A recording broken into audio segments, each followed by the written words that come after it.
Hello students. अभी बच्चों ने अपना 12th क्लियर किया है, पीसीबी फिजिक्स केमिस्ट्री बायो से क्लियर किया है। Now they are planning to do MBBS. MBBS का प्लान कर रहे हैं, नीट का एग्जाम उन्होंने दिया है। तो मैं थोड़ा सा डिस्कस करने वाला हूं। बहुत सारी यूनिवर्सिटीज मिलेंगी आपको, इंडिया में भी है और आउट ऑफ इंडिया भी है।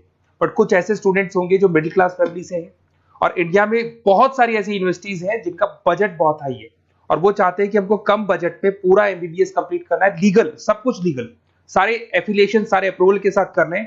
तो अपन इसको डिटेल में डिस्कस करेंगे। तो today will discuss MBBS from Kyrgyzstan. तो सारा डिस्कस करने वाले, क्या क्या डिस्कस करेंगे? अफोर्डेबल ट्यूशन फीस कितना पड़ेगा, नेशनल मेडिकल कमीशन से अप्रूव्ड यूनिवर्सिटीज कौन कौन सी है किर्गिस्तान में, वो डिस्कस करेंगे। कोई डोनेशन नहीं देना है, अगर कोई आपसे 1 रुपया डोनेशन मांग रहा है तो वो नहीं देना है। कोई कैप्शन फीस नहीं देना है आपको। पूरा का पूरा इंग्लिश मीडियम में होगा, किर्गिस्तान की कोई लैंग्वेज नहीं होगी, इंग्लिश मीडियम में आपको कंप्लीट करना है।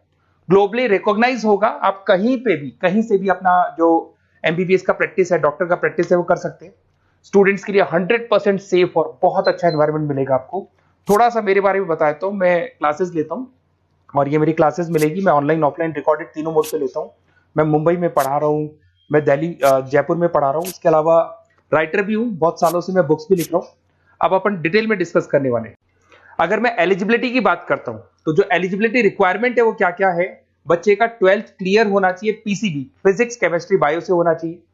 मिनिमम रिक्वायरमेंट है 50%। अगर बच्चे का 50% से कम है जनरल कैटेगरी में तो एमबीबीएस नहीं कर सकता है, और 40% चाहिए रिजर्व कैटेगरी के लिए। नीट का एग्जाम कंपलसरी है। नीट के एग्जाम में जो वैलिड स्कोर होना चाहिए उसका होना चाहिए 2023, 24, 25, 2023 का बच्चा भी स्कोर कार्ड वैलिड है, वो भी कर सकता है, 24 का भी कर सकता है, 25 का भी कर सकता है। और नीट एलिजिबल कैंडिडेट होना चाहिए इन तीनों के अंदर, किसी भी ईयर में अगर आपका एलिजिबिलिटी है तो काउंट हो जाएगा। और बच्चे का जो एज होना चाहिए वो 17 ईयर्स, 17 साल का कंप्लीट होना चाहिए उसको 31 दिसंबर 2025 तक। अगर उससे छोटा है तो he is not eligible for NEET MBBS. अगर मैं यहाँ पे बात करता हूँ एमबीबीएस का कोर्स डिटेल का बात करता हूँ, 5.5 साल का कोर्स है, उसमें 1 ईयर का इंटर्नशिप इंक्लूड है, मतलब 4.5 साल का कोर्स होगा और 1 साल का आपका इंटर्नशिप होगा। इंग्लिश मीडियम है प्रॉपर, और नेशनल मेडिकल कमीशन से अप्रूव्ड है और सारे रूल्स एंड रेगुलेशन वो फॉलो करते हैं। और इंटर्नशिप भी जो आपको करनी होगी वो भी किर्गिस्तान के अंदर ही करनी होगी। अगर मैं डॉक्यूमेंट्स की बात करता हूं तो बच्चे को 10th का 12th का मार्कशीट चाहिएगा, नीट का स्कोर कार्ड चाहिएगा, वैलिड स्कोर कार्ड, उसके पास वैलिड पासपोर्ट होना चाहिए, फोटोग्राफ्स 8 से 10 फोटोग्राफ चाहिए, डेट ऑफ बर्थ का जो सर्टिफिकेट है वो चाहिए, मेडिकल फिटनेस का लिए और एचआईवी वगैरह टेस्ट वगैरह सब करवाएगा वो। और एडमिशन लेटर जो सबसे इंपॉर्टेंट है, जो कॉलेज से आपको मिलने वाला है, जहां पे आप एडमिशन लेने वाले हैं, वो चाहिए। वीजा होना चाहिए आपके पास और ट्रैवलिंग इंश्योरेंस होना चाहिए, ये सारी चीजें चाहिए। एमबीबीएस कंप्लीट होने के बाद में अगर वो स्टूडेंट इंडिया में आके प्रैक्टिस करना चाहते हैं तो उसको foreign medical graduate exam clear करना पड़ेगा। जैसे वो क्लियर कर लेता है उसके बाद में इंडिया में प्रैक्टिस कर सकते हैं। अगर वो नीट पीजी के लिए जाता है तो पीजी के लिए जाएगा तो भी एग्जाम क्लियर करना पड़ेगा उसको। और अगर वो अब्रॉड में यूएस यूके, बाकी तो सब कंट्रीज में आप एलिजिबल हो गए, बट यूएस यूके के लिए आपको यूएसएमईएलई एग्जाम क्लियर करना पड़ेगा। और आप कहीं भी पूरे वर्ल्ड में आप जॉब कर सकते हो, किर्गिस्तान और किर्गिस्तान के अलावा किसी भी कंट्री में आप जॉब कर सकते हो। एमबीबीएस को लेके एक टॉप यूनिवर्सिटी है, that is royal metropolitan university, Bishkek में है, that is capital of Kyrgyzstan. यहाँ पे आपको 80 to 90% इंडियन स्टूडेंट्स मिलेंगे और बहुत कम बजट में, और पूरी टॉप यूनिवर्सिटीज में काउंट होती है। एडमिशन प्रोसेस थोड़ा टफ पड़ता है इसका। 2015 में एस्टेब्लिश हुआ था, WHO MNC अप्रूवल है, सारे के सारे प्रॉपर इंग्लिश मीडियम में चलेगा, और इससे बेटर यूनिवर्सिटी पूरे किर्गिस्तान में आपको नहीं मिलेगी।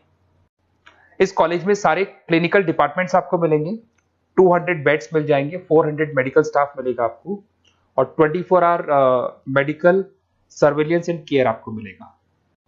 इस कॉलेज का फी स्ट्रक्चर अपन डिस्कस करते हैं। $3,500 फर्स्ट ईयर में लगेगा, 1000 आपका एडमिशन फीस है, 800 आपका प्रोसेसिंग फीस है, 2000 आपका हॉस्टल मेस का लगेगा। टोटल मिला के अगर इंडियन करेंसी में देखें तो 6 लाख के आसपास आपका फर्स्ट ईयर का पड़ने वाला है। और वो डिपेंड करता है करेंसी में, अगर वेरिएशन होगा तो अमाउंट चेंज होगा, डॉलर चेंज नहीं होंगे बट रुपीज चेंज होंगे। उसके बाद में आपका 3rd सेमेस्टर से लेके 11th सेमेस्टर तक जो 9 इंस्टॉलमेंट्स आपकी जानी है वो जाएगी $1750। इंडियन करेंसी में अगर आप देखेंगे तो 148750 आपका बनने वाला है, दैट इज 1,48,000 बनेगा। टोटल मिला के आपका जो कंप्लीट बजट आएगा वो 19 लाख रुपीज आएगा। तो 19,59,000 राउंड फिगर में 20 लाख के आसपास मान लूं तो पूरा का पूरा कंप्लीट आपका एमबीबीएस 20 लाख में हो जाएगा। ये जो प्रोसेसिंग फीस $800 आपको $800 दिया जा रहा है, इसके अंदर आपका इमिग्रेशन लेटर हो गया, रेक्टर ऑर्डर हो गया, एडमिशन लेटर हो गया, ट्रेवलिंग इंश्योरेंस हो गया, मेडिकल इंश्योरेंस हो गया, डीओसी हो गया, आपका वीजा प्रोसेस हो गया, एयर टिकट हो गया, एयर पिकअप हो गया, आपका हॉस्टल लेटर हो गया, फॉरेक्स कार्ड हो गया, इमिग्रेशन डॉक्यूमेंट हो गया, और वन साइड का आपका जो एयर फेयर है वो भी इसमें इंक्लूड रहेगा। अगर मैं कॉलेज टूर की बात करूं तो यहाँ पे सारे आपको इंडियन स्टूडेंट्स मिलने वाले हैं, 80% इंडियंस मिलेंगे आपको यहाँ पे। देखिए आपको यहाँ पे हॉस्टल दिखाई दे रहा होगा, मेस में भी आपको इंडियंस मिलेंगे यहाँ पे, और कॉन्वोकेशन आपको दिखाई दे रहा होगा एट द टाइम जब डिग्री मिलता है, तो वो सारी चीजें मिलेंगी। और अगर आपको कुछ भी डाउट है तो आप इस नंबर पे व्हाट्सअप करें, मैं आपसे डिटेल में डिस्कस करूंगा। और साथ के साथ मैं आपको सारे वीडियोस जो भी वहाँ स्टूडेंट्स पढ़ रहे हैं उनके वीडियोस बनाए हुए हैं, वो वीडियोस मैं आपको शेयर कर रहा हूँ, तो वो आगे वीडियो में कंटिन्यू हो जाएंगे। Hello, my name is Shweta. I'm a final year student of Royal Metropolitan University, and today we are gathered here to celebrate the Black Theme Day. As it's our final semester, it's kind of mixed emotion. We are very excited as well as it's a roller coaster of emotion. So I'd like to wish every mate of me a good luck. Thank you. Hello guys, I'm Saikitna from Royal Metropolitan University. So I'm studying 10th semester here. So ఈరోజు అయితే మేము black theme day కోసం gather అయ్యాము. ఒక 1 వీక్లో మేమైతే graduate అవుతున్నాం ఇక్కడ. సో ఇదంతా దీపక్ సార్ అంటే మాకు చాలా సపోర్ట్ ఇచ్చారు Deepak sir. So thank you so much for Deepak sir.